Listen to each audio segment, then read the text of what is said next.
There we go. I would also request that if you are not speaking, could you please make sure that you keep yourself muted? However, if you have questions, we are going to be trying to address your questions throughout the session. You are welcome to put up your hand and we'll try to get to your question as soon as we can, or you can also use the chat feature and post your questions there, and we'll do our very best to answer them. I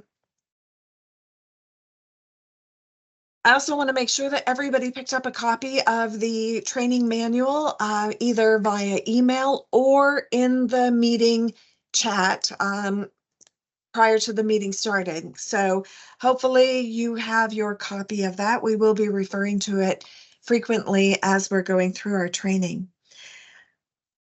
We will also follow up with a copy of the PowerPoint presentation to all attendees following our training session. And we will also send you a survey link because we would really appreciate having your feedback so that we can improve our training sessions in the future. We can make sure that we hit all the important points for you, and we'll be able to follow up on any questions that you may have. So before we actually get started, I would like to introduce to you the people who are behind the scenes serving the Pinellas County Construction Licensing Board and the Contractor Licensing Department. So firstly, I am going to introduce Betty Thompson. Betty is our Senior Governance Supervisor. And Betty has been instrumental in helping to put together the training materials, as well as she's going to be one of our esteemed presenters as well. I'd also like to introduce Linda Creasy.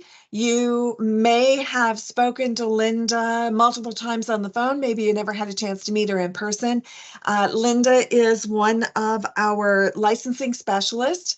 And just for the record, she handles contractors whose last names start with the letters A through M. Then that leads me to introduce to you Lynette Juty, who is our other licensing specialist, and Lynette handles contractors whose last names run M through Z through the alphabet. So again, you've probably spoken multiple times on the phone with Lynette and with Linda. I'd also like to introduce Cheryl Lawrence. We can see her background. We don't actually see her. Cheryl is our primary insurance specialist. So again, you may also have had many conversations with Cheryl.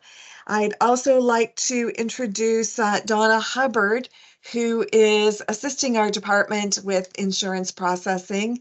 So that gives you kind of a behind the scenes look at PCCLB.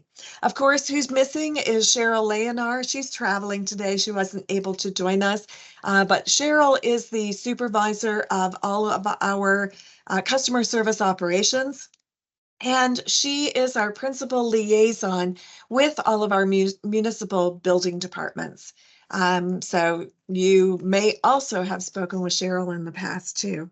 So that's our team who's here, not just today to help you, but in an ongoing role as well as we talk about the changes that have taken place in construction and contractor licensing in Pinellas County, and what those changes mean to you. So I am going to switch over so that I can share my screen.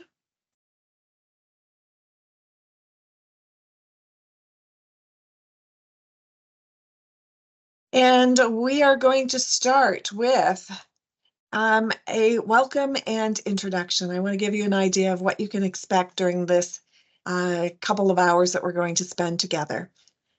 So the first thing, I'm going to give you a brief history of the PCCLB. We're going to talk about why you're here, why we're conducting this training session for you, what these new responsibilities are at each of the municipalities. We're going to give you an introduction to the training manual. We're going to do a quick walkthrough on how to verify a state certified contractor. how to verify contractors' insurance, then ensuring that you are enabling or disabling or suspending a contractor's ability to work based on whether their license is current or not, or their insurance is current or not. We're going to give a little hands-on practical training, and we'll talk about the continuing services of PCCLB. At the end, we'll also have an open forum. If you just want to throw anything out there, you're welcome to do so. Linda is going to be monitoring the chat for me, so because I've got like 12 screens open, I'm doing a little juggling over here.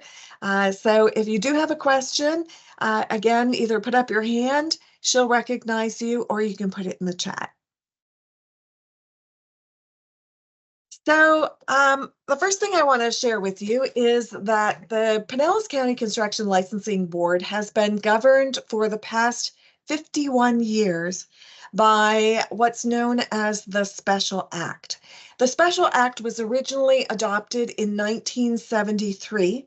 It was modified in 1974, and then it was fully adopted in 1975.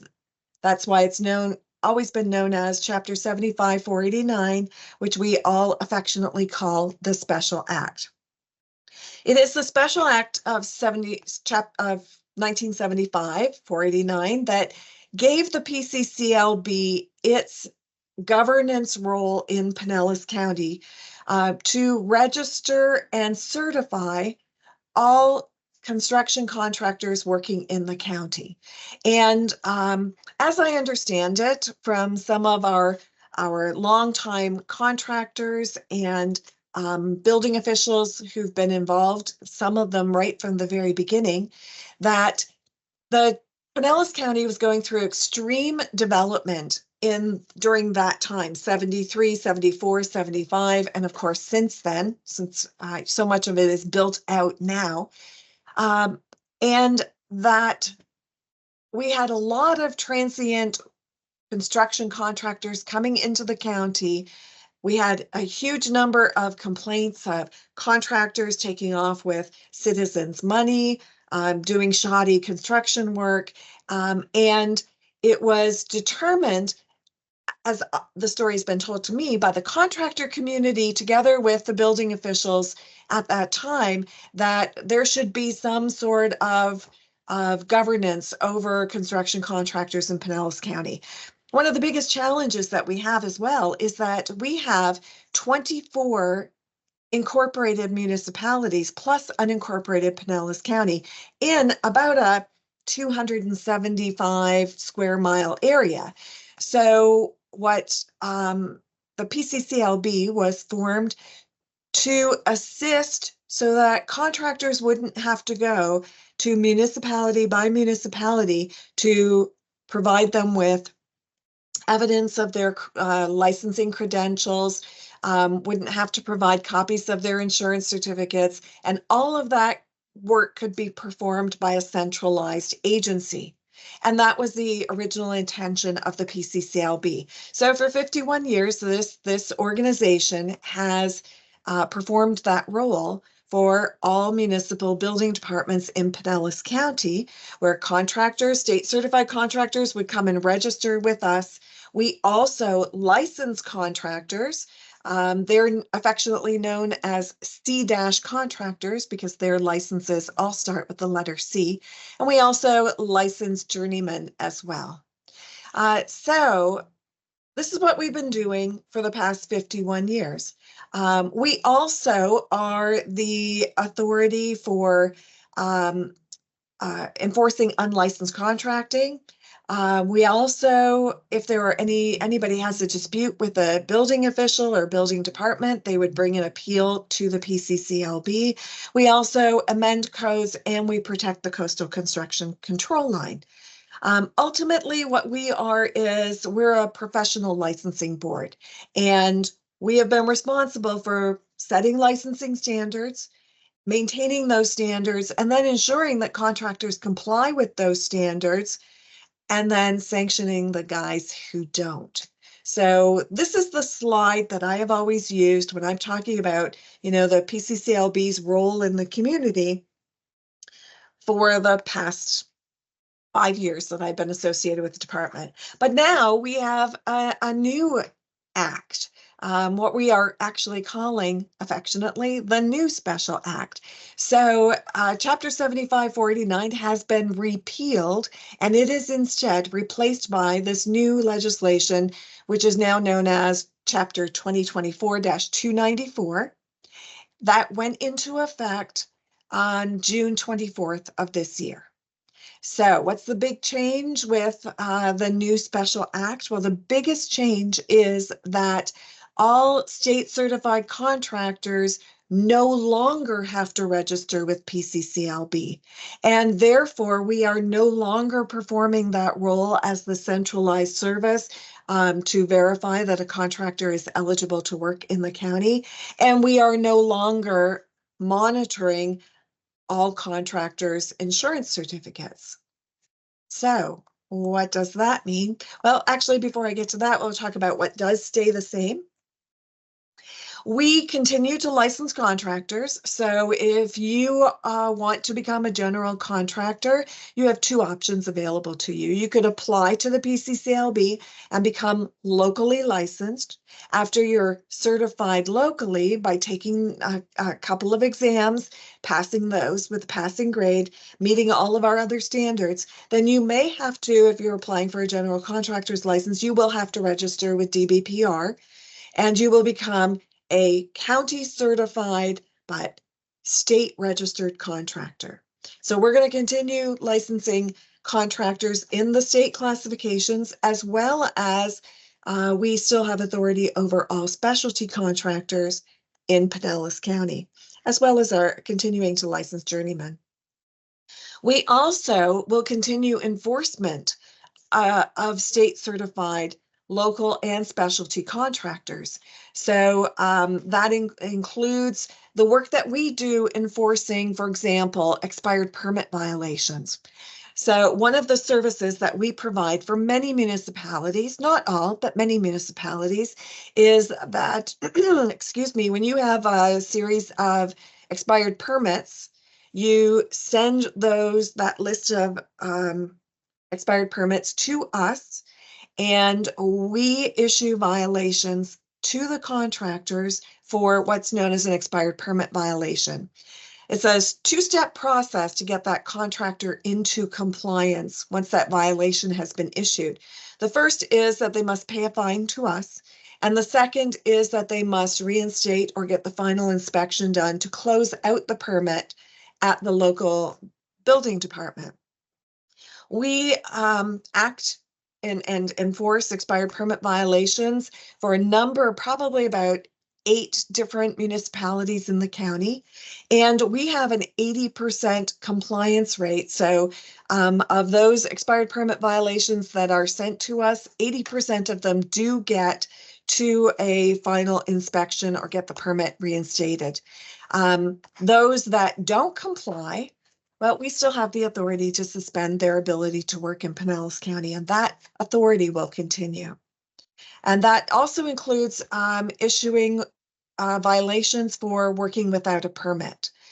So we work very closely with our municipal and county building departments to enforce, to ensure that work is permitted correctly. We also are authority to govern unlicensed contracting. That continues, and that includes violations for hiring unlicensed subcontractors.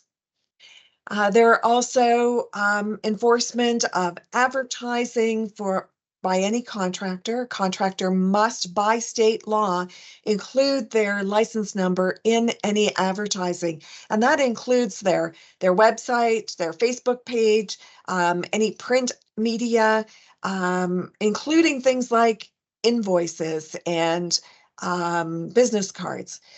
We also, Pinellas County has very strict commercial vehicle marking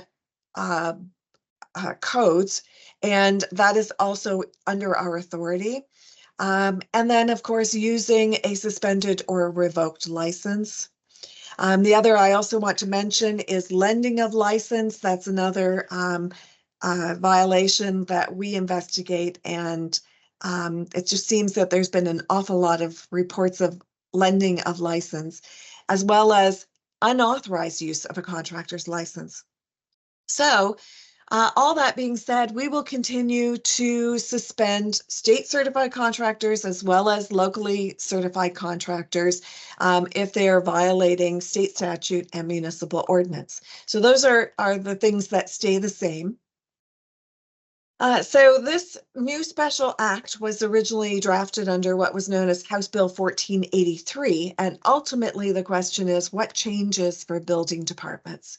So now that we are no longer that centralized authority for all registered contractors or contractors to register, that requirement now goes downstream to all of the municipal building departments, and it is now your requirement to verify that a state contractor is properly certified at DBPR and that they have the proper insurance. And insurance is not just to protect citizens, it is to protect the contractor as well in the event that something goes wrong. It's also to protect workers. So, you know, there's no level of insurance that is less or more important than another. Every type of insurance is designed to protect citizens, protect contractors, and protect workers as well. So there are 4 different types of insurance. We have general liability insurance, which every contractor must have. There's workers' compensation insurance, or an exemption, and a contractor can have just workers' comp, which will cover all of their employees plus themselves, or they could have workers' comp and a workers' comp exemption. Perhaps they are exempted from workers' comp. They've opted out of workers' comp insurance, in which case they must have a valid exemption, but all of their employees need to be covered by their workers' comp policy. Or some contractors will just have an exemption. And then there is US L&H insurance, and that is required for any contractor who is working on or over water. So that would include general contractors who are performing marine construction, any marine specialty contractors, as well as electrical, plumbing, or roofing, or other subcontractors who are working, say, on a boat lift that's going to have both water and power and perhaps a roof on it. Each of those subs must also have that US L&H insurance. We are going to continue monitoring insurance for locally certified contractors. So anybody whose license starts with that C dash, we are still the authority and we'll still be monitoring those. And that includes any of those contractors who are registered with DBPR. We're going to talk a little bit more about that in a minute. And our contractor search feature at pcclb.com will remain as the authority to verify the license status of any C- contractors in any of those trades that we license, as well as being the authority for contractors whose licenses have been suspended or revoked. And that can include state certified contractors who are no longer eligible to work in Pinellas County. So I'm going to give you a quick introduction to the training manual, and then we're going to kind of dive right into it. If there were only a few things, you couldn't stay for all the details about what we're going to go through that's in the manual, then these are the most important things that I want you to be able to take away for what these downloaded services are that you now need to perform. So the first is verifying a contractor name and the DBA name matches identically to the license at DBPR. So when you are verifying a state certified contractor's license, and especially, you know, since they're going to be applying for a permit, you need to make sure that the license holder is the license holder name. It matches identically to their license, that their business name or DBPR, or I'm sorry, DBA name also matches what's on the license at DBPR. If you only needed to know a couple things, this is what you need to know. The status of DBPR must be current active or probation active. If it's anything else, they are not eligible to work in the state. Okay, so must have active somewhere in the status. It is very strongly our recommendation that you require your municipality to be the certificate holder on all certificates of insurance. And that will ensure that you are notified by the insurance company if there are any changes to an insurance policy. And it does happen a lot that contractors' insurance might be canceled, perhaps for non-payment, perhaps because it wasn't renewed prior to the expiration date. You want to be notified when a contractor does not have coverage, and that requirement of your name as certificate holder will ensure that you are notified to any changes to the policy. Of course, general liability is required for all contractors, no matter what type of work that they're doing. And then it could be a case of workers' comp or workers' comp exemption or both. And this is also a very important thing to know. This is not our requirement. This is a requirement by the state of Florida Workers' Compensation Department that workers' comp insurance that is written by an insurer outside of the state of Florida must include valid in Florida somewhere on or associated with that certificate. Okay, so we're going to show you a couple of different examples of what you could expect and what you should be asking for. And then you're going to hear me talking over and over about the importance of US L&H insurance, and ultimately what US L&H insurance is, for those who may not know. It is referred to as longshoreman insurance, and it acts as workers' comp for any employees who are out on or over the water.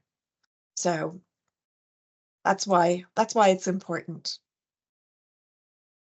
Now, what I'm going to do is I'm going to stop that screen, and we're going to go to our insurance manual. Linda, have we had any questions?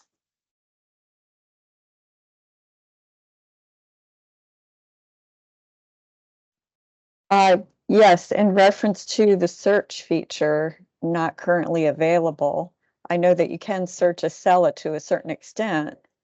So that's a question that came up, yes. Okay, so we expect that the PCCLB contractor search feature should be back online, hopefully by Monday.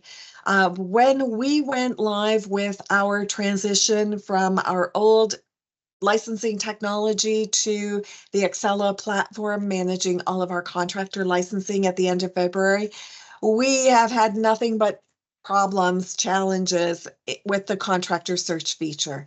Now that we have all of these changes to licensing, that has required us to re-engineer the website as well. And it's, as I understand it, it's ready for testing. So hopefully we'll be ready to go live back online on Monday. So great question. Another thing that was mentioned is navigable waters, not any water. So in reference to the marine question. Very good. Thank you for clarifying that. I appreciate that. Okay, let's talk about the manual. The first thing I want to do is give you an introduction to how this manual is designed. You may notice that I have this opened. It is a PDF document, but I actually have it opened in Adobe because this is really designed to be easy to navigate for you. So the first thing is that we have all of these hyperlinks to take you right to the place where you need to go using the table of contents. So you can click anywhere and get what you might need. Now, there's another tip too, is another way that you can use this. If your Adobe looks like mine, then you may have a toolbar down the side, could be down your left-hand side. On my case, it's down the right-hand side. And we have this little flag here that looks like a bookmark. And if you open that up, it will expand all of the bookmarks that are in here, so you can get quickly to the section that you are looking for. And then you can also get quickly back up to the top when you're using the bookmarks shortcuts. The other thing that we have done in designing this document is that you'll find, if you were to read it from start to finish as if it were a book, there's a lot of redundant information in there. The reason for that is we want you to be able to just get to the information that you need. If you're looking for information, what do I do if a contractor is deceased, then you can quickly get to that shortcut. Excuse me for a second. Can we just mute everybody? Yes. Thank you. So this information here on how, what you do with respect, or what you can expect regarding a deceased contractor, is kind of redundant. Some of the information is redundant in other sections, but that's so that you don't have to read the whole entire manual. Maybe you'll get everything that you need just by getting to the section that will answer your question. The other way that you can also use this document is to use the Control F feature, which will launch the find or search box, and then you can type in a keyword. So if we are looking, whoops, I'm gonna have my hands on the keyboard in the right spot. If I want to see all instances of liability, this will be a quick shortcut way to get me there. Okay, so we hope that you'll find the navigation tools will assist you in being able to get the information that you need very quickly. So the first thing that we're going to talk about is this new requirement that municipal building departments must verify a state certified contractor's license. And I'm going to assume that everybody doesn't know everything. So if you do know everything, then just bear with me as I try to bring everybody along.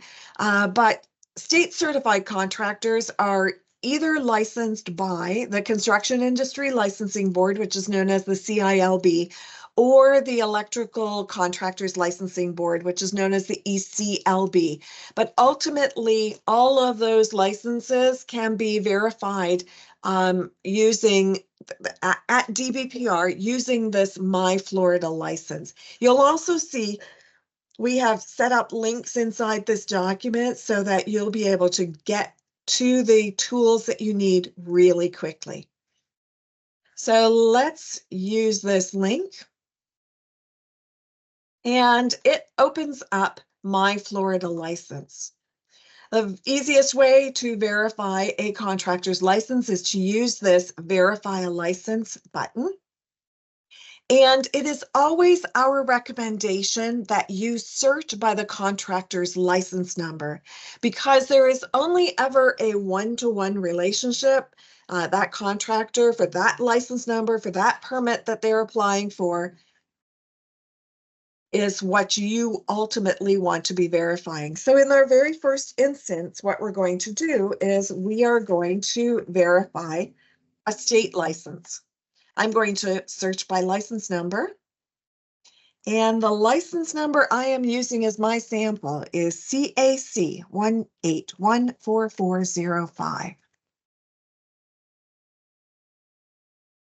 We'll see if the DBPR portal wants to cooperate. Many times during the day, you might encounter, that it's taking forever to load, but yay, we got lucky.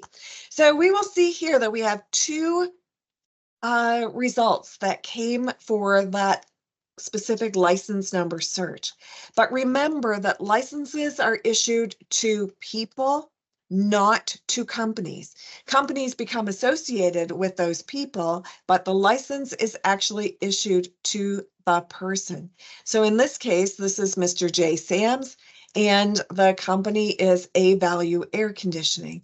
Now, if we look at this preview here, we get a lot of information. We can see that their status is current active, which is good. That's the status that we know in order to work in the county, work anywhere in the state.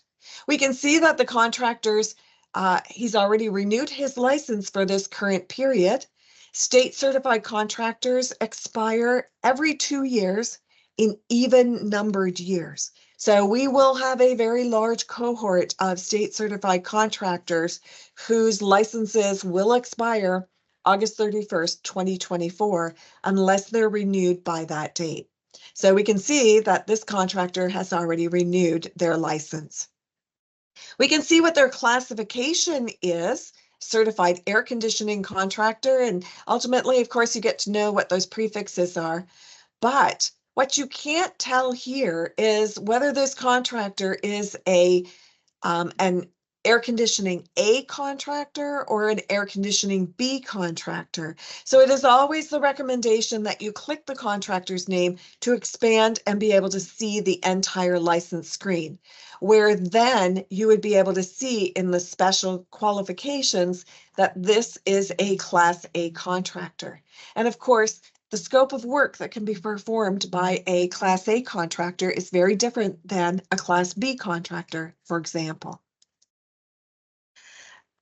Another thing that you may want to verify is, so we're verifying the contractor's classification or their special qualifications, but we also want to look at their related information so that we can verify they're doing business as named. So here we have A Value Air Conditioning and Heating is the DBA name.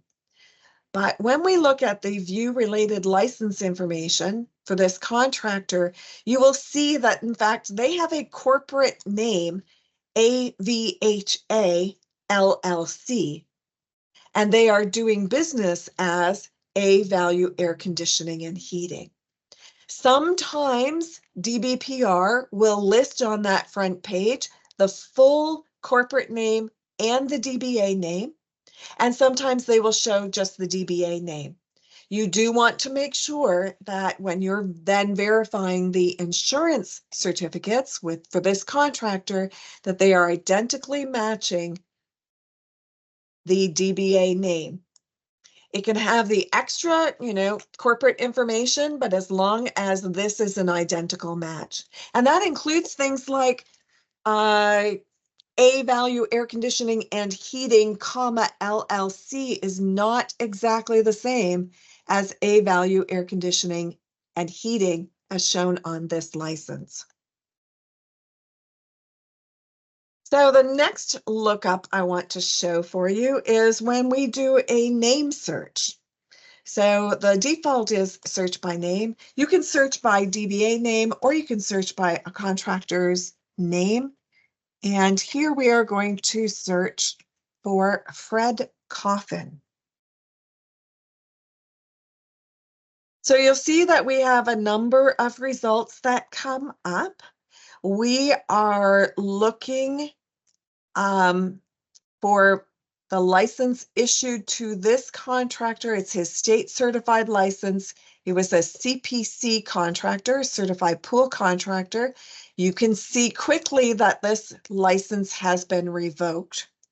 And once our contractor search feature is up online, you would see that this contractor is not only revoked at the state, but also has been revoked at, by the PCCLB and prohibited from working anywhere in Pinellas County. But one thing I want to show you here is not just the revocation status. When we click on the contractor's name, you can see here's the DBA name. But when we're talking about this contractor's specialty, he is a certified pool spa contractor, but his specialty is commercial pool spa. And you'll see that that matters because if this person were a residential pool spa contractor and they were applying for a commercial pool permit, that is not allowed within the scope of their license. So these special qualifications are important for you to know. There's also this really awesome link that DBPR has added recently, and that is it's a shortcut so that they will show you what that scope of work is that can be done for that particular license type.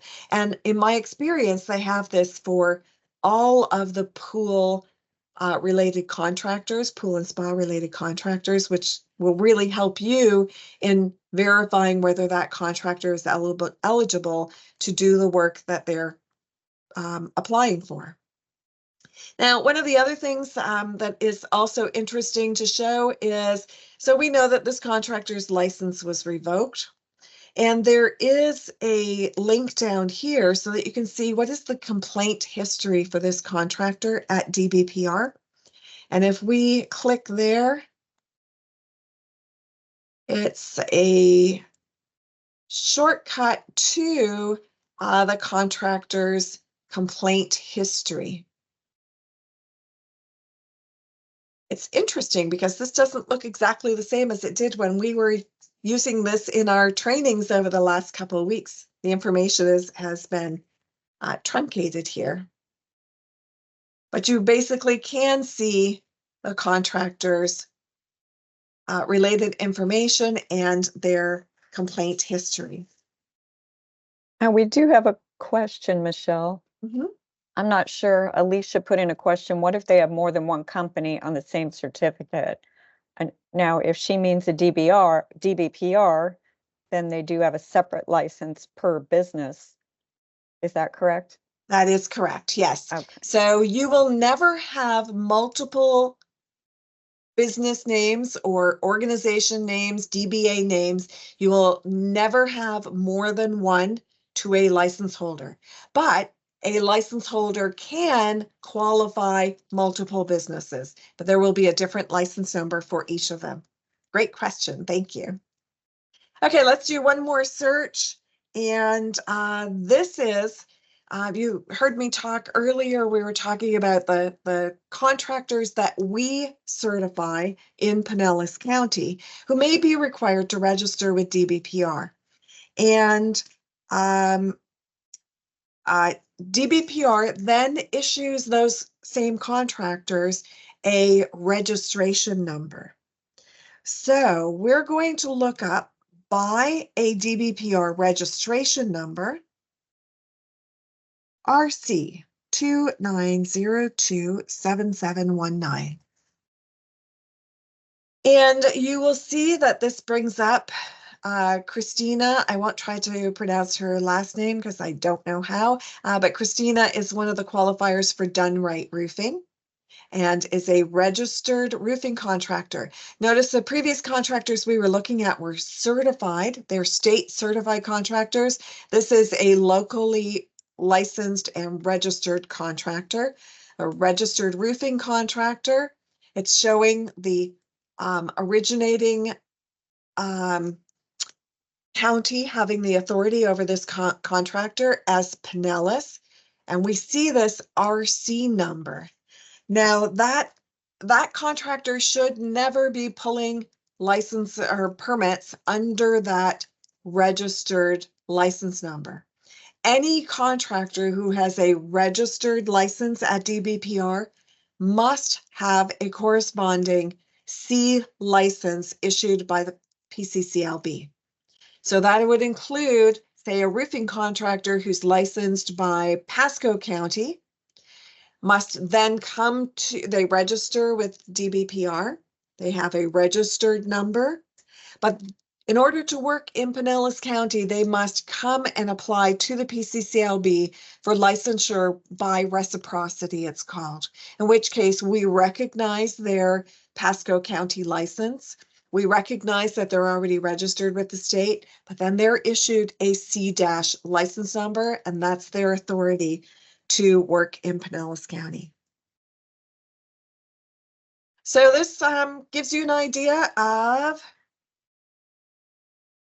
what you're looking for when you are looking to verify a state contractor. Now I'm going to go back to the manual here. And I want to talk about a couple of instances. So what you'll often hear contractors talking about that they are a qualifier for a business. And ultimately that's what it is a contractor. A license is issued to the individual contractor, and that contractor then qualifies the company under which they're going to be doing business. Every once in a while, a state contractor is no longer qualifying a business. We have a shortcut link here. What happens when a contractor is no longer qualifying a business? There are a couple of different ways that we might be notified. Because we have always been that primary authority, we will continue to notify local building departments when we get notice that a contractor is no longer qualifying a business. And what that means is the business itself will have 60 days to complete work on any active permits, but they cannot pull any new permits under that contractor's license number. Think of it kind of like the contractor is getting a divorce from his company. So it's our recommendation that if you don't already have a policy for or procedure for being able to manage when a contractor is divorcing or no longer qualifying his or her business, that you have a policy in place. So when you get these notices from us, that you will be able to make sure that you're not issuing any new permits under that license number. The business that loses their qualifying contractor, they can continue operations, but only if they are qualified by a new contractor. And then any future work must take place under that new contractor's license number.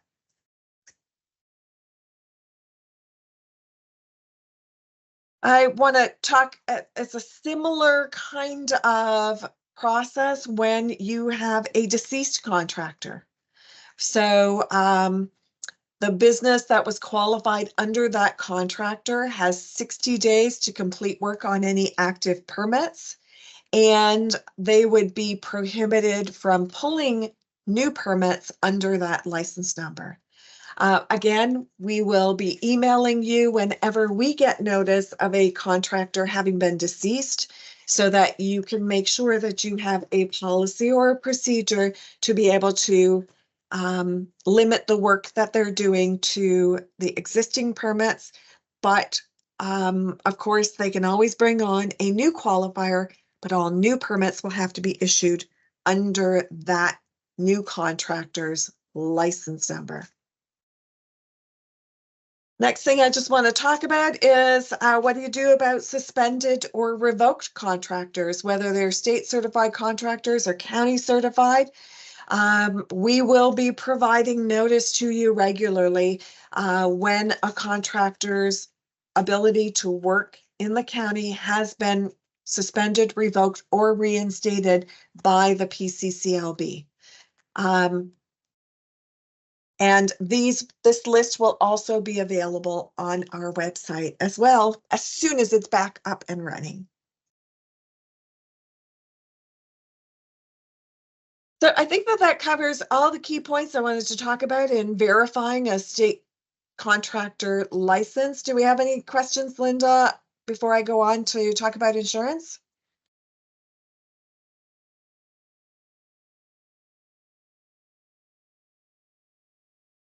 Keep losing my mouse, sorry.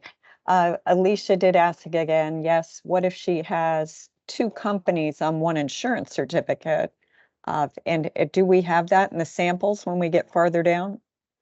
We do not have that in the samples, and I will tell you, in my experience, I have never seen multiple companies on the same insurance. Has anybody at PCCLB, Betty, have you ever seen multiple companies on one insurance certificate? Yes. Okay. In fact, we can have a whole second page of 100 companies. That doesn't mean we have them all, you know. You just want to make sure, you know, verify that the one that is getting the permit, you know, that's on the license is on that certificate. All the other companies don't matter. So. Very good. I personally had never seen it, but what do I know, huh? Thank you. Okay, so let's talk about insurance. We're going to transition here. And the very first thing that we want to talk about is where does the requirement that you be monitoring contractors' insurance come from? Well, it comes from a couple of different places in state statute. The first is Chapter 440 of the Workers' Compensation Act requires here that every contractor, as a condition to applying for and receiving a building permit, must show proof that it has workers' compensation or a copy of the employer's ability to self-insure, which is that workers' comp exemption. And they say it must be presented each time they're applying for a building permit. Well, of course, they don't really have to do that because you have your start date and your end date. And as long as you are monitoring that that insurance is valid during that period, then of course, contractors are eligible to pull permits. There is also further under Chapter 489, 113, 4C, as well as 489, 516, that gives you the right to suspend or deny a permit when a contractor has failed or refuses to provide evidence of both workers' compensation and what they call in the statute public liability and property damage insurance, and at those limits that are set by the state boards. It also is a requirement that a primary contractor must require that all subs provide evidence of workers' comp insurance. But since it is also a requirement that all subcontractors be licensed, then of course you're going to have the general liability and workers' comp insurance for all of those subcontractors. You should have all of those on file. And then if you want, there are additional resources and links that will take you to the authorities that are giving you that information. These are the limits here that are established by the state agencies for general or public liability insurance. So those limits are shown here for you. And then for any of our C contractors, those limits are set and established by the Pinellas County Construction Licensing Board. And our board requires a minimum of $100,000 per occurrence, $300,000 aggregate, and $50,000 in property damage. In our experience, generally across the board, we're not really looking at contractors' limits when we're reviewing an insurance certificate. You want to make sure, of course, that there is information in there, but most insurers are familiar with what the minimum requirements are, and most professional contractors will also want to protect their businesses, so they're going to have insurance that at least meets or exceeds these minimum thresholds. Again, I said it, I think, earlier at the beginning, but I'm going to repeat it because it's that important that your municipality be listed as a certificate holder on all general liability policies, workers' comp policies, so that if there are any changes, you will be notified. Now I'm going to pass it over to Betty. Betty is going to walk you through what an acceptable insurance certificate looks like and what minimum information it should have. So while she's talking, I'm just going to have this up on the screen, and then from time to time I will point out as Betty is going through the requirements. So over to you, Betty. Okay. So we are using actual real life certificates here. So Dan Sapp and Sons is an actual contractor. So she has in front of you the sample, and we have it numbered out. And in your manual, there will be a numbered list that will correspond to these numbers. For number 1, you want to make sure this certificate is on an Accord 25 form. You don't want like Accord 26 or Accord 124. It's got to be an Accord 25. And at the lower bottom left corner is where you will see that listed. Number 2, number 2 is up top where you want to see the I'm sorry, the company name that's pulling the permit, the one that's on the license. And as Michelle stated, it's got to match DBPR. So like Dan Sapp and Sons Inc., that's got to be what's at DBA on the license with DBPR. If it just says Dan Sapp and Son, we don't want it because it could be a whole different company. One letter could change the company. Also, the company name may be listed down in the description of operations. This is quite common with leasing companies, where a contractor uses a leasing agent for his employees. He may want the employees just for one job, or he doesn't want to handle all the paperwork, payroll, and such, so he'll go through a leasing company. They often put the company name down below.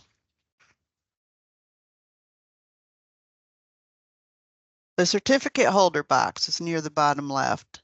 As Michelle stated, this is very important. This is where you want your name and address listed. So if the insurance is canceled, you'll be notified. And it's not uncommon for someone to get insurance, and then right after they get registered or something, they cancel it. They don't pay the bill or something. So it's important to keep up on that. Number 4, you want to make sure there's policy numbers. You don't want it to state, have letters TBD, to be determined, or anything like that. You want a policy number. The rows we are concerned with is the top row for commercial general liability insurance, and then the 4th row below for workers' comp insurance. We don't care about auto insurance or anything like that. So those are the 2 important ones. The general liability and workers' comp, they can be on the same certificate, or they could be totally different certificates. General liability on one, workers' comp on the other. Number 5, you want to make sure the effective dates are current. You don't want them to give you an expired certificate. And we do receive expired certificates.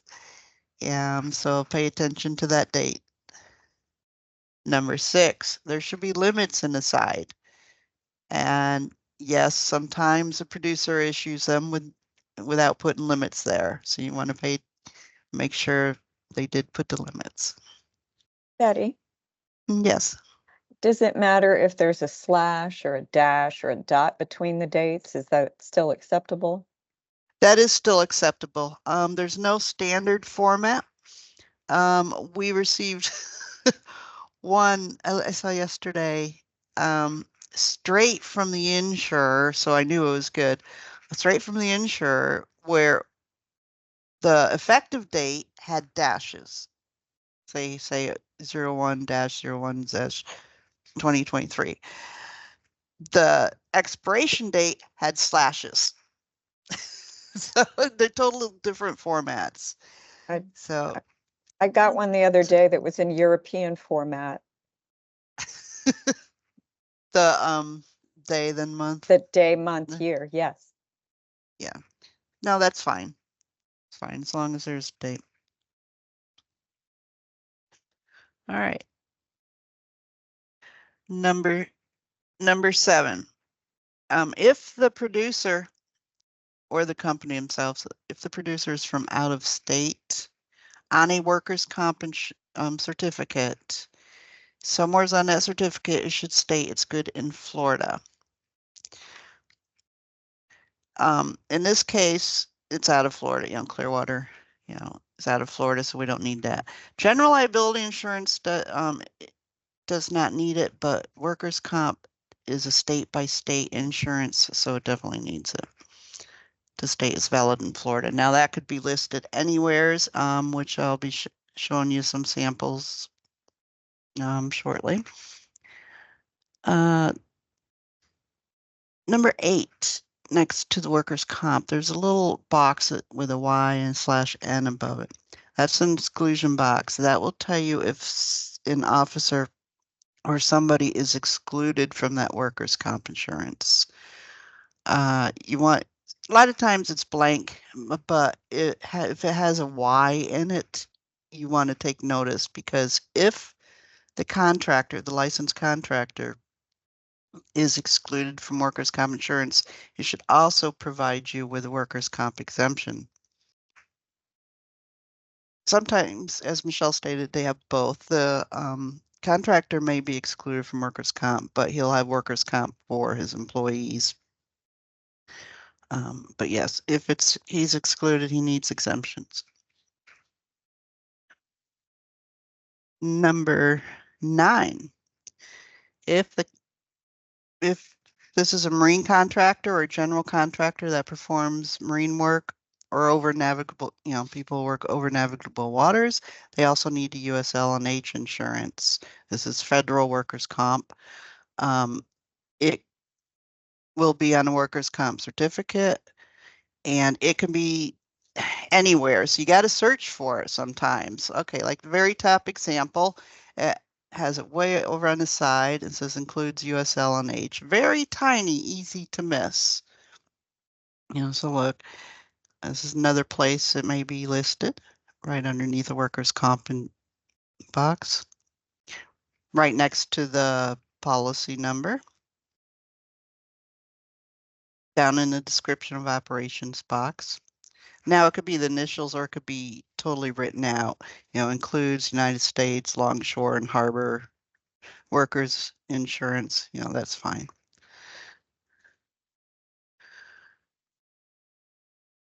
If the certificate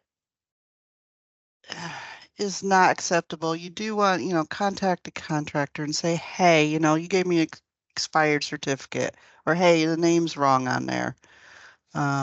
So tell them, ask them to get you a current, updated one. If the certificate looks funny, like it's been modified, that's where you want to contact the producer, not the contractor. Contact the producer or the agent to verify it's valid. Okay, workers' compensation, who's covered? In the construction trades, if you have so much as one employee, W-2 employee, you do need to cover them under workers' comp. If it's a corporation, they're allowed to have up to 3 officers of the company that each can have their own workers' comp exemption. The only one you want to worry about is for the license holder for the exemption. So watch it, they may give another officer's exemption certificate to you, and that's not the one you want. You want the license holder's exemption. Here we show an example where there's a Y in the box. On this particular certificate, it states who is exempt from workers' compensation.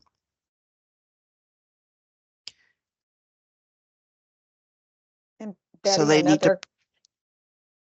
Another question came up. The box can be empty. It can Yes be or empty, no. that is acceptable. Okay. But here, this Y, if it is a license holder, they need to provide the exemption.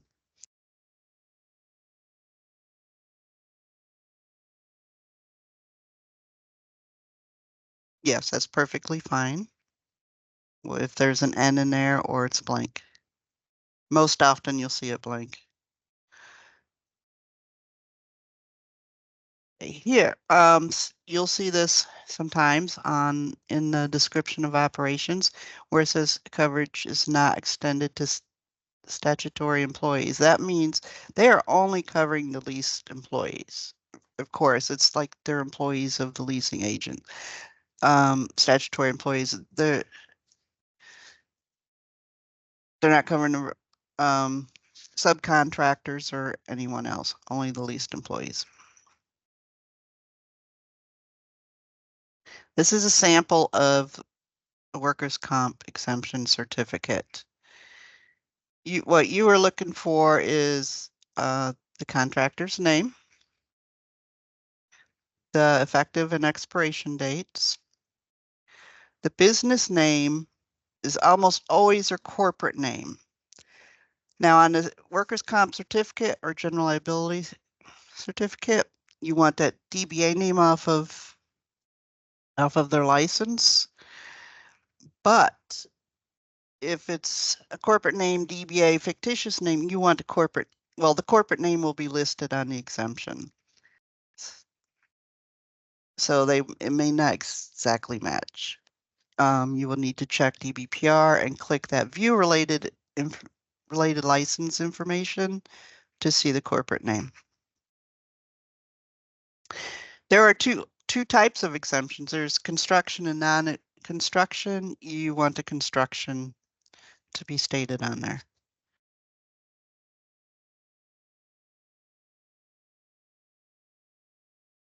This is actually a copy of their card.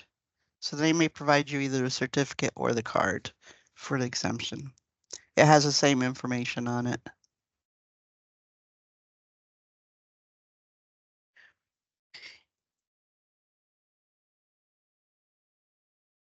And I think I'll turn it over to Michelle now. Super. Great job, Betty. Thank you. So what we want to do a quick demo here is showing you how to check a workers' compensation exemption online. As you know, in the document, we've got these great little shortcuts here. We're going to allow this link. This brings us to the Division of Workers' Compensation. And here you have two databases. You have a proof of coverage database where you actually can confirm, in most cases, contractors' workers' comp insurance.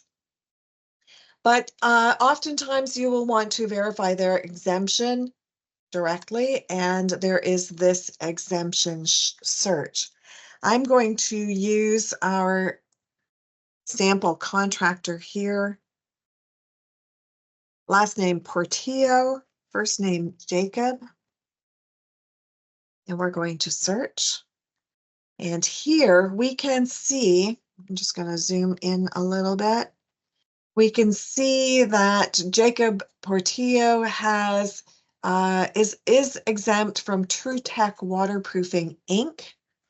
And in this particular instance, all the dates are in sequential order, going from the oldest to the newest, but I have seen them where the dates are all mixed up and the current period might be in the middle of a very long form. So you might have to read a little bit before you're actually able to confirm the exemption. And the other thing is that exemptions are generally for a 2-year period, but people still allow them to expire. Let's go back to, just going to stop for a second so I can go back to my manual. I hope nobody's getting car sick with all the, or motion sickness with all the moving back and forth. So we did here's an example where we have a very long results here for several different names, and it also shows you how you can do a partial search as well and then pick the results that you're looking for. So the next thing that we want to talk about, Betty touched on this for a second, and that is looking for, actually, no, I don't want to go here yet. I'm going to come back here. I want to go to, we're going to talk about canceled insurance. So let's skip here to canceled insurance. It is a violation of state law for any contractor to work if they don't have valid insurance, period. So, you know, if the policy expired yesterday, and you don't have a copy of the current policy, technically they're not supposed to be working today. So, you know, one of the reasons that we're reinforcing that all municipalities, each municipality should be its own certificate holder, so that if it's canceled, you get notification and you can have your internal business process to ensure that that contractor is no longer eligible to work until you get proof of insurance. You will not receive notice if a workers' comp exemption is canceled.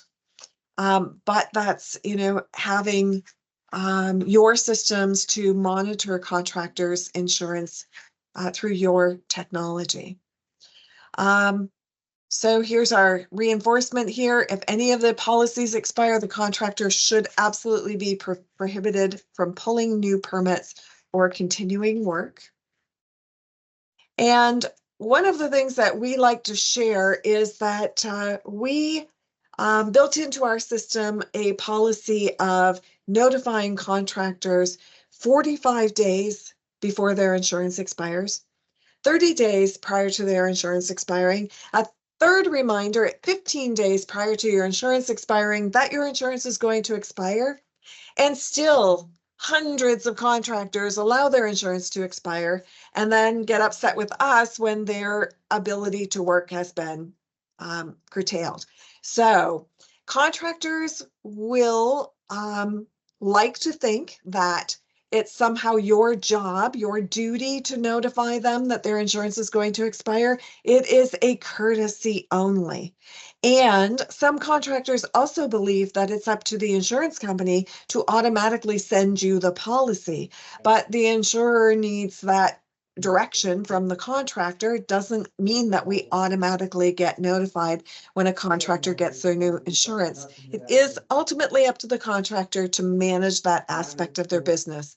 One of the things that we did is we included in the manual a sample courtesy notice. Linda, could you maybe mute everybody? Oh, I was about to ask a question, but go ahead. Oh, sure. Terry Sullivan asks if our investigators are investigating if they let us know that insurance has been canceled. So, yes, absolutely.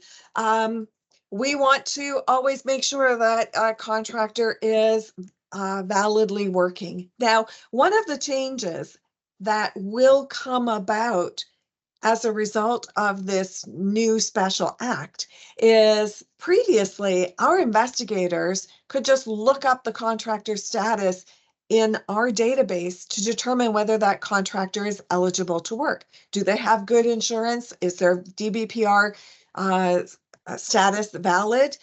Now, it is very possible that we're not going to have a contractor's current status. You may hear from our investigators when they are looking for proof of valid insurance, you know, for somebody who's working in your municipality.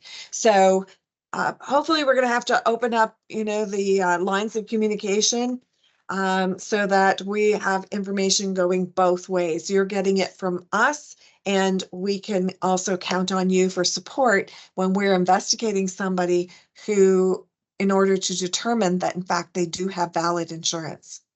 So I hope I answered that question for you. Super. So I just want to talk about a sample courtesy notice. We included one here. So you can, you know, modify your own, create your own, don't give any, it's entirely up to you. Another thing that we also wanted to just point out in insurance processing is that you will have to determine how you manage an insurance lapse. An example being, let's say that the contractor's insurance expired July 15th, but the new policy doesn't start until August 1st. That means that that contractor has not been covered during that period. Now, hopefully, nothing went wrong during that gap period. We always had a financial penalty when there was a lapse of insurance, when that gap existed, when the contractor was working without coverage, but that will now be up to each municipality. You're also going to find that more and more frequently that we are receiving notices from insurance companies directing us to go to their website to pull down a copy of the contractor's insurance. I will tell you, we don't do that. It's the contractor's duty to file their insurance with us. And so what we do is we scan a copy of that notice, we email it to the contractor and let them know that they're going to have to make that submission. And we put a sample of that message, that notice to contractors there. Your municipality will have to determine if you have any fees or fines that are associated with expired insurance or not providing proof of continuing coverage. That will all have to be managed at each municipality. And then the other thing, we just put a kind of a warning in here that one of the single most frequent public records requests that we receive are for copies of contractors' insurance certificates. So, you know, under the old special act, we were the source for proof of insurance. Now, we may have to refer those inquiries directly to you, or you may be receiving them directly for contractors who are working in your jurisdiction. So now I'm going to go back to Betty because we're going to walk you through some sample certificates. Take it away, Betty. Okay. First, I'd like to say, DBPR does not monitor the insurances. So don't think that, oh, their license is active with the state, so they're okay.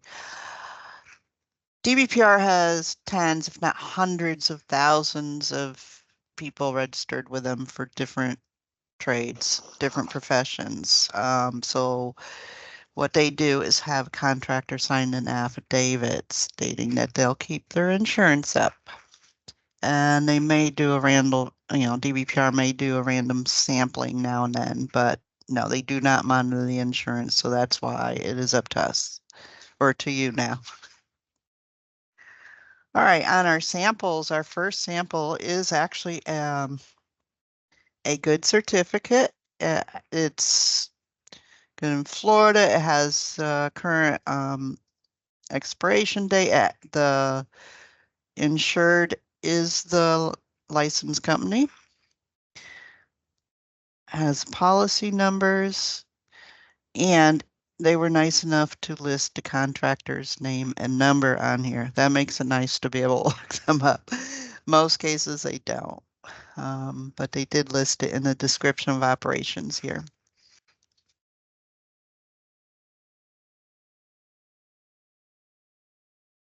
Second sample. On this certificate, you'll notice the producer is from Michigan. So somewheres there should be, it should state valid in Florida or, or something to that effect. Now, alternatively, if it doesn't state that, there could be, they could provide the information page from the policy itself. And there's an information page where section 3A, it will state, should list Florida. Now, sometimes you may get 20, 30 pages of a policy, but usually, often it doesn't include this. So you may need to contact the contractor and say, hey, either, update the certificate or or provide this.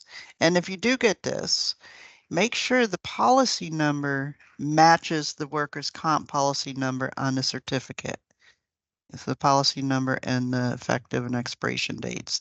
In this case, it doesn't match that.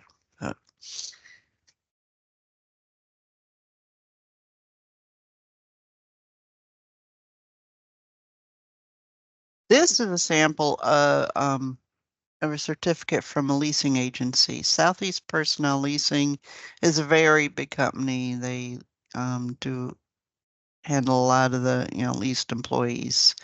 So you'll see in the insured it says Southeast Personnel. So the company that they're leasing employees to are listed down in the description of operations. So it's One Restore Inc. is the company. So that's what you want to look for, and that's who should be licensed. There is an exception on Southeast Personnel's forms. It does not state Accord 25. This is the only form I've ever found that they have never had that listed on there. However, the form is the same, but this is the only exception to that for their forms. This is another out-of-state producer, and it's from South Dakota. So you'll see a description of operations. It is good in state of Florida, and they also have someone excluded from that workers' comp. Here they specifically stated Marva McMillan is excluded. If Marva McMillan is a license holder, you'll need his or her exemption certificate. This is another example. This is from Kentucky.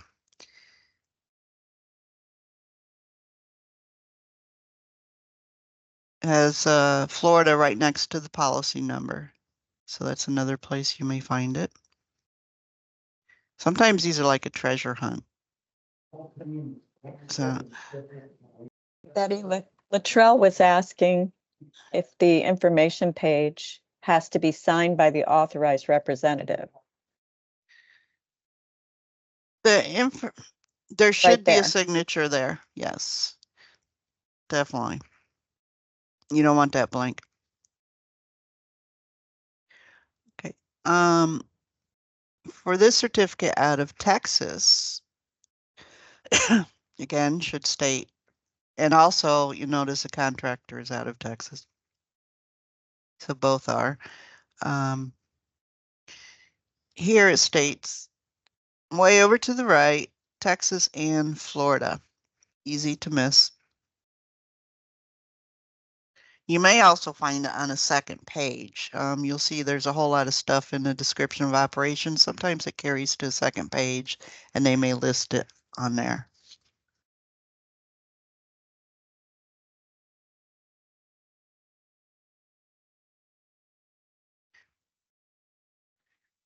This is a sample. This certificate, it states on there that they have inland marine insurance. Inland marine is not USL&H. Do not accept it in lieu of. This only covers equipment and product overland. So if he's doing work over the water, it needs state USL&H.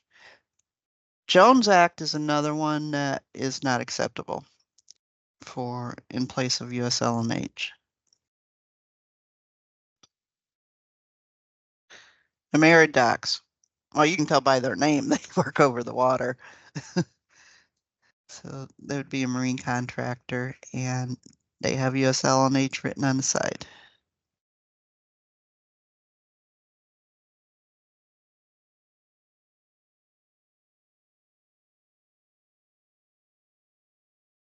Scroll all the way down to that form. To the Accord. If you notice the Accord 24 on the bottom left there, that shows it's wrong form. We don't want this one. It may look similar to the certificate. You got you know, your producer, you have your insured, you have you know, a policy number and dates. If you look over to the right, there's no limits there. Or there may be very low limits. But this is for property insurance. It's not the general liability insurance.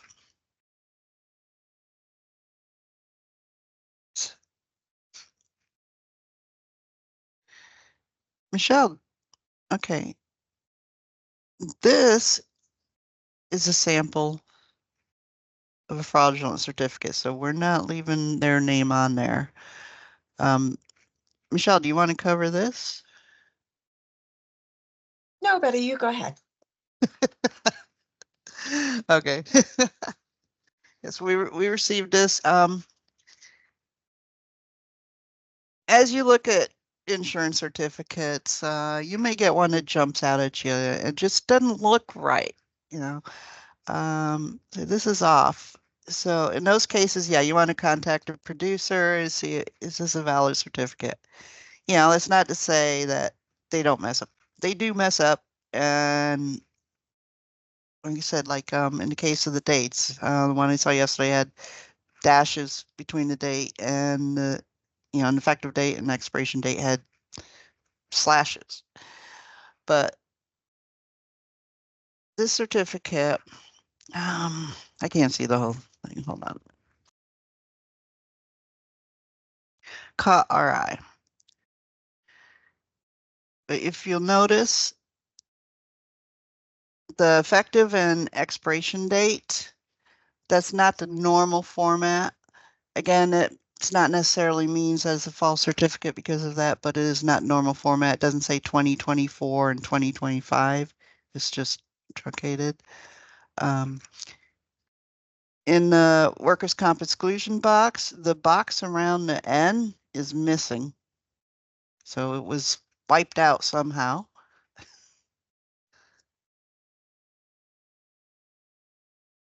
Down below, the whole box, that should be outlined. The whole box is missing. It's like they covered it up with something, widened it out.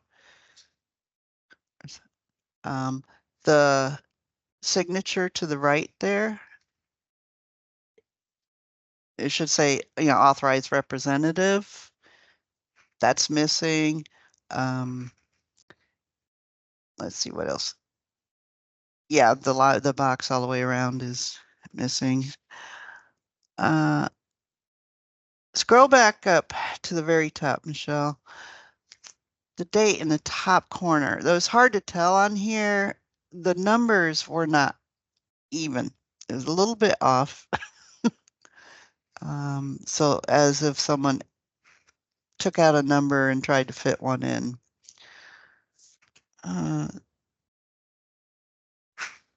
Not only think were it- we missing the box around here, but the ACORD 25 is missing. That's right. And the position of the certificate holder had been copied and pasted, but not in the correct position.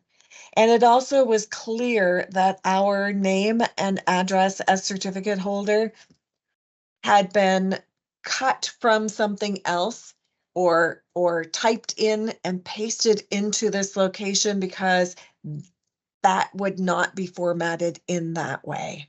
So there were a lot of alarm bells that were standing out on this particular certificate. And Betty, I think this was one that you discovered. So what did you do? How did you verify this? I contacted the 300 group, the producer, and they said it's definitely not valid. So then we issued a complaint against the contractor for falsifying the certificate. And I don't know the status of that right now, but we're going forward with it's a violation, you know, so falsifying documentation. So It's also a very serious crime to present as if you have workers' compensation coverage when you do not. That's probably the most serious of all of the violations. And those kinds of violations get reported to the Department of Workers' Compensation. And it was so funny because right after you discovered this certificate, Betty, I had been touching somebody's certificate, and I had one that looked a little odd, looked a little bit off. It looked as though the certificate holder information and the valid in Florida had been pasted from some other source. It had kind of like a shadow over it.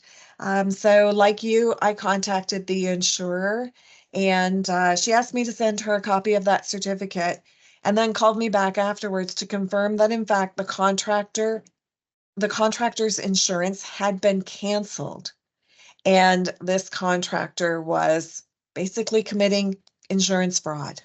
So while we like to think that most contractors are really good guys, every once in a while, you know, you got a bad apple who will try to work their way around the system. And one of the duties that we have is to govern contractors to make sure that they're working in compliance with the law. You can report the fraudulent ones to Division of Financial Services, Workers' Comp Department. You can go, in fact, you can do it online. So easy reporting. And then one of the additional items that we have in your manual, of course, is a page of resources and links to help you and your colleagues be able to take on all of these new responsibilities. So we have a link directly to the Division of Workers' Comp. Here's a link to the Florida Administrative Code, which gives additional information. Chapter 440, DBPR. Chapter 489, Florida statutes, which governs all state contractors, the Division of Corporations, and then there's also multiple links throughout the document to pcclb.com.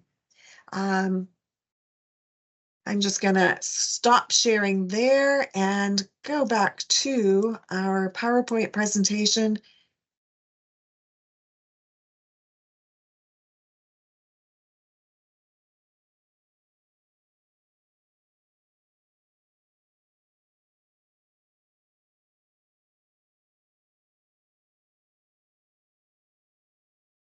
This was an illustration of all of those examples of the information that's been fraudulently presented on the certificate of liability. And then what we just want to recap with is we ask that you suspend the permitting privileges upon the expiration of any contractor's insurance policy. That you enforce the suspension or revocation of permitting privileges for contractors who are being sanctioned by PCCLB. We will be notifying you, and we will have those published up on our website, and they do change from time to time. We also ask that you report to PCCLB when you suspect license or insurance fraud, and that will include unauthorized use of license or lending of license. Both of those are violations of state licensing law. We don't have it up yet, but we are in the process of building a quick form for you to be able to report known work without a permit. I know that we have excellent relationships with the majority of our municipalities, and our PCCLB investigators are often working directly with your building officials or even with you to investigate work where that is being done without a permit. We want to make it a little bit easier for you to report. And then, of course, please always know we have a report unlicensed contracting hotline, which is 727-582-6767. And then one of the most important things to recap is that we are here to support you. We're no longer performing the functions that we were, but we have a group of subject matter experts who can certainly help you along the way, so you're not alone. The most important thing to know is the 727-582-3111 is our building department hotline. That line rings into every phone in our operation, and it never goes to voicemail. So everybody in our office has been trained that, when the hotline is ringing, we kind of drop what we're doing to be able to answer your questions. Along with that, we please, please, please ask you to don't share that telephone number with contractors. It is reserved exclusively for building departments, building officials. Of course, your training manual, if we have additional information or if we want to provide updates, we will distribute it. We will publish this manual online as soon as it is fully ADA compliant. So you'll be able to find a resource as well as our revoked and suspended contractors and the list of county certified contractors. If you have any insurance processing questions, Betty is your go-to person. Her contact info is here. If you have any license verification questions, as I mentioned, Linda, A to L, Lynette, M to Z. And then if you have any general questions or, you can expect ongoing communications, then all of that is managed by Cheryl Leonard, so you should definitely be in touch with her. We are here to support you. That's all I have. Do we have any questions? Good, then we gave you everything that you ever wanted to know about validating contractors' insurance and their licenses. Please reach out if you do have any additional questions. We finished up a little early, so thank you all for participating. Thank you to everybody from PCCLB Contractor Licensing for your input and expertise. And good luck to you all. We are here to support you. Thank you and have a great day.